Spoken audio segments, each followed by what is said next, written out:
Como pequeño resumen de todo lo que hemos comentado en las sesiones anteriores, creo que podríamos acudir ahora, sería pertinente recordar esta cita de Ruskin en su texto The Modern Painters, y en donde afirmó que hasta Turner la gracia de la naturaleza y su melancolía, sus rasgos íntimos y sagrados, las manifestaciones de su poder y de su cólera, no habían sido jamás pintados.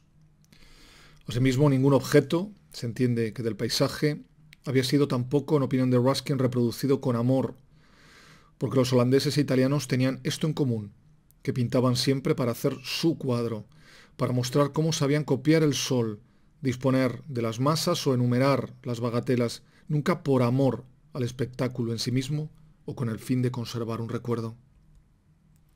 De hecho, la nueva escuela de paisaje, la escuela que hoy en nuestro presente llamamos romántica, diferiría de la antigua, en opinión de Ruskin, esencialmente en que esta última está, nos dice, inspirada por el amor. ¿Y esto qué quiere decir? Bueno, pues, por ejemplo, que el pintor Robson, autor de esta imagen, dice Ruskin, no pinta colinas violetas porque deseara mostrar cómo poseía este color, es decir, cómo sabía manejar esta tonalidad, sino porque realmente le gustaban, sinceramente, esas oscuras cimas. Del mismo modo, el pintor Fielding dice no pinta los campos junto al mar para mostrar con qué maestría sabía apoderarse de un efecto de niebla, sino realmente porque le gustaban esos campos. Y es de ahí que, en opinión de Ruskin, esta escuela moderna haya llegado a ser, dice, la única verdadera del paisaje de cuantas han existido hasta ahora. Es más, de ese amor, de esa simpatía del pintor por lo que pinta, hace depender Ruskin también la diferencia entre un pintoresquismo inferior y otro pintoresquismo noble o elevado. Hay que tener muy en cuenta la importancia de este concepto de lo pintoresco en la estética romántica. A su parecer, el pintor cae en lo pintoresco de carácter inferior si el pintor se contenta simplemente con expresar el goce superficial que experimenta al ver ciertas formas, al ver ciertos efectos de luz. Es decir, si solo se centra en lo que las hace agradables para ser pintadas. Por el contrario, en los más grandes maestros de lo pintoresco noble, dice Ruskin, la potencia de simpatía parece casi ilimitada. El pintor está en estrecha comunión con su tema. Es decir, no lo considera de una manera indiferente. Y es en este sentido, dice Turner, sería el único artista, en opinión de Ruskin, que habría ofrecido hasta el presente el tipo tal de espíritu, este espíritu tan específico de amor, de simpatía sincera por lo que es pintado. Por otra parte, algo de muy especial relevancia para Ruskin es que todo arte debe ser, nos dice, imaginativo. Es decir, que un paisaje no puede ser simplemente la copia de cierta escena, porque el arte, dice, debe ser poético. El arte debe referir los hechos con imaginación. Pero ¿cuáles serían los cambios que el pintor imaginativo puede hacer sufrir al paisaje? Bueno, pues hay que tener en cuenta que para Ruskin el fin del gran paisajista de inventiva debe ser más bien el de expresar la verdad profunda de la visión mental que el de reproducir los hechos materiales. De lo que se trata es de producir en el espectador más lejano al sitio exactamente la misma impresión, nos dice Ruskin, que le hubiera producido la realidad misma. Es decir, de lo que se trata es de ponerle en el mismo estado de espíritu en que se encontraría si hubiera realmente desembocado o si hubiera estado en aquel sitio, en aquel lugar. Y teniendo siempre muy en cuenta la idea de que el artista, dice Ruskin, es tanto más grande cuanto mejor pueda traducir los sentimientos más intensos.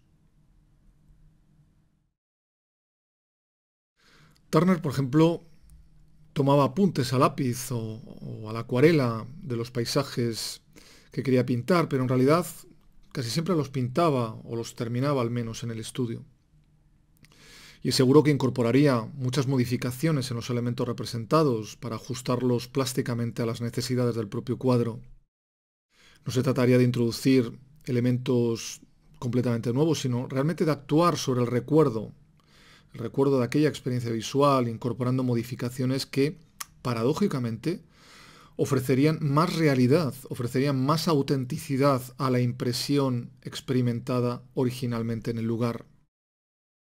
Modificaciones que siempre deberían estar orientadas a expresar la verdad profunda de la visión mental, en opinión de Ruskin.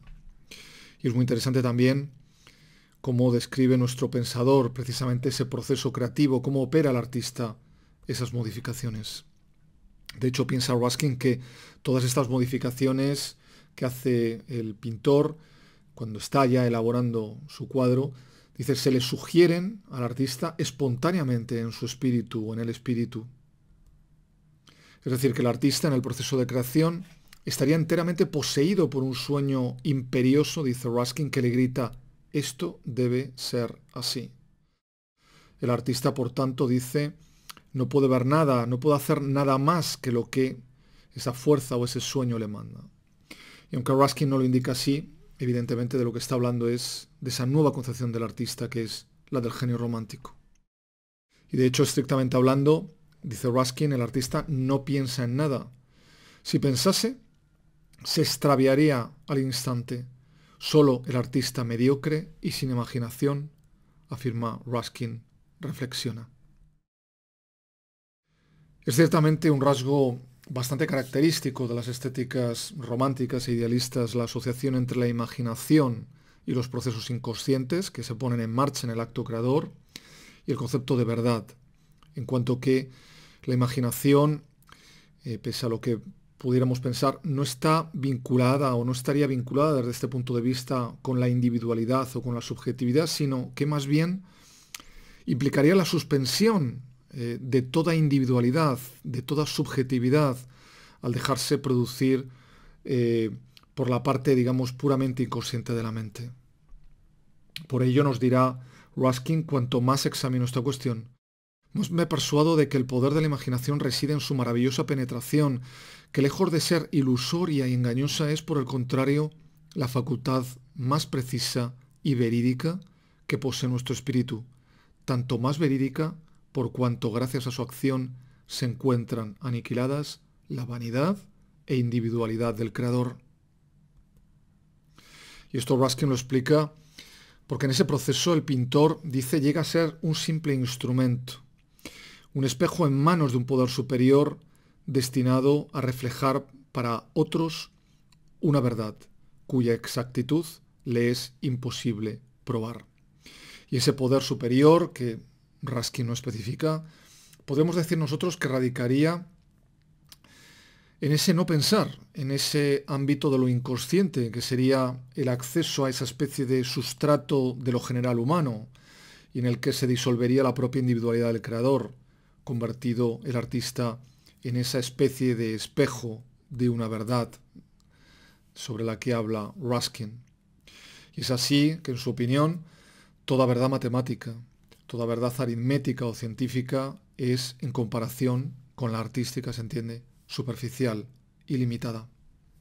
Incluso llegará a decir Ruskin, si queremos conocer los hechos reales de una cuestión social, no nos dirijamos a los economistas o a los estadistas, sino a los grandes poetas, porque saben mucho más a este respecto que cualquier otro. Por otra parte, aunque Ruskin siempre dio más importancia a la pintura que a la poesía, no dejará de aludir a lo largo de sus escritos a su admirado Walter Scott para matizar la relación que el nuevo artista establece con la naturaleza, que creo que es también muy reveladora de la relación que Ruskin exigía entre el pintor y el paisaje. Leamos lo que escribe Ruskin acerca de la obra literaria de Scott. Para él, la naturaleza no está muerta, ni es simplemente material como lo es para Homero. Tiene alma, emociones que le pertenecen en propiedad, totalmente independientes de la presencia del hombre o de las pasiones humanas. Un alma que, en opinión de Ruskin, Scott ama, con la que él simpatiza, como si simpatizara, dice Ruskin, con su semejante, olvidándose completamente de sí mismo, humillando su humanidad ante lo que para él representa la vida de la naturaleza. Como vemos aquí vuelve a aparecer esa desposesión del artista de sí mismo en el acto creativo, esa especie de olvidarse de sí mismo ante ese alma de la naturaleza, ante la vida de la naturaleza, que debe hacer al artista, como digo, sustraerse, olvidarse de sí mismo, ¿no? Humillar su humanidad, subordinarla al alma de la naturaleza. No habría, por tanto, en Scott eso que Ruskin denomina como mentira patética, porque nos dice no existe en Scott ninguna pasión que le lleve a alterar la naturaleza. De hecho, como comentaba en una imagen anterior, el artista, en opinión de Ruskin, lo que ha de hacer en realidad es olvidarse de sí mismo, es someter su humanidad ante la vida de la naturaleza, que sería lo más grande, que sería lo más verdadero. Y es así que el pintor o el poeta, en lugar de subordinar la naturaleza a su personalidad, subordina su personalidad a la naturaleza. Es decir, que el artista debe contentarse con seguirla, debe contentarse con, digamos, acompañar a la naturaleza sin turbar su calma y su pureza. Y es así como Scott representaría, nos dice, la naturaleza, como Scott la pintaría con toda sinceridad. Lo cual, tengo que hacer la puntualización, lo cual no implica en ningún caso que el artista no haga modificaciones.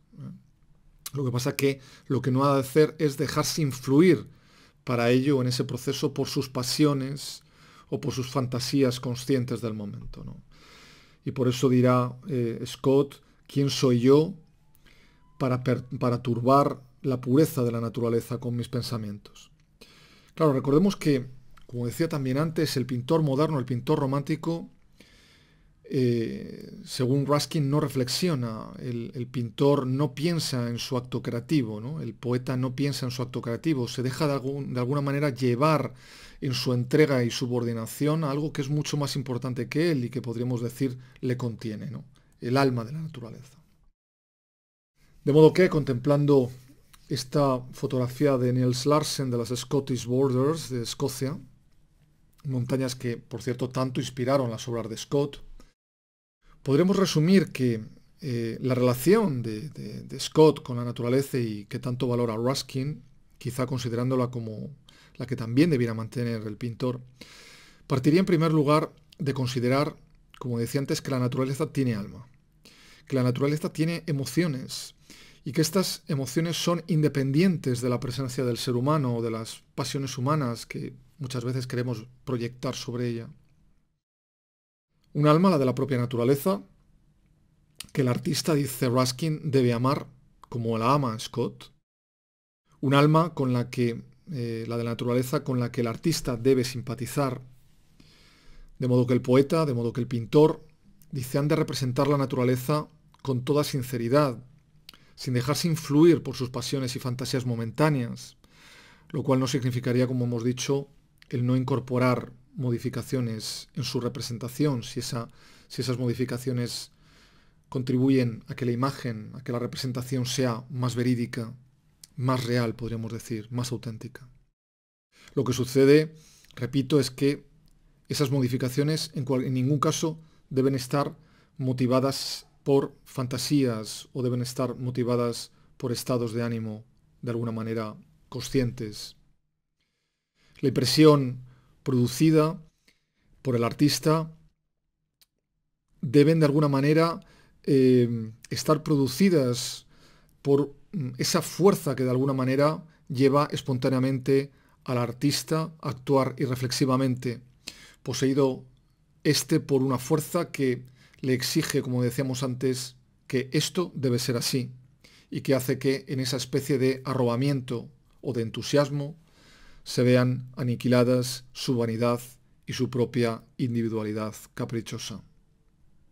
De hecho, en relación a Turner, dirá Ruskin que no trabaja bien más que cuando deja de reflexionar, no se muestra potente más que cuando no hizo ningún esfuerzo y no logra alcanzar su fin más que cuando no se propone ninguno. En definitiva, y ya con este último comentario quería ir cerrando esta presentación. Ante el paisaje, el artista debe subordinar su personalidad a la naturaleza y no al revés. No se trata de humanizar la naturaleza o de idealizarla. No se trata de adaptarla a nuestros estados de ánimo, a los estados de ánimo del artista, que puedan ser febriles o deprimidos, ¿no? Como cuando el artista está triste y pinta un paisaje que rezuma tristeza. No se trata de eso. Más bien, en opinión de Ruskin, se trataría de todo lo contrario. Las modificaciones en la representación deben corresponder no a la pasión, sino más bien a la objetividad. El pintor, recordemos, en ese no pensar, en ese abrirse a su lado, digamos, inconsciente, aunque aquí sí que hay que puntualizar que Ruskin no emplea este término, ha de llegar a ser, como decíamos antes, un simple instrumento. Un instrumento o un espejo en manos de un poder superior destinado a reflejar para otros una verdad cuya exactitud, como decía antes, le es imposible probar.